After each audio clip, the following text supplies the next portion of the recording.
और बात पश्चिम बंगाल की करेंगे। कोलकाता के आरजीकर में बलात्कार और हत्या के शिकार एक युवा डॉक्टर के लिए न्याय की मांग फिर से शुरू हो चुकी है।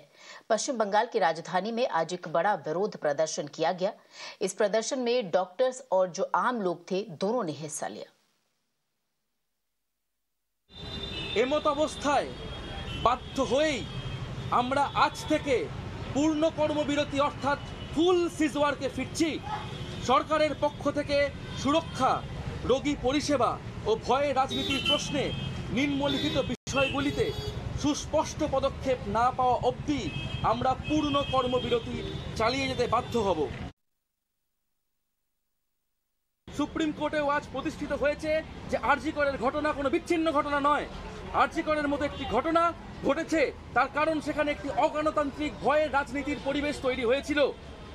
সন্দীপ ঘোষের অবৈধ কার্যকলাপ এবং জুলুমবাজিতে স্বাস্থ্য দপ্তরের উচ্চস্তরের প্রত্যক্ষ প্রশ্রয় ছিল এবং একইভাবে তিনি ক্যাম্পাসে একদল গুন্ডাকে আশ্রয় দিয়েছিলেন, যারা এই অপশক্তির বলে বলিয়ান হয়ে এতদিন এই দুর্নীতিকে কার্যকর করেছিল।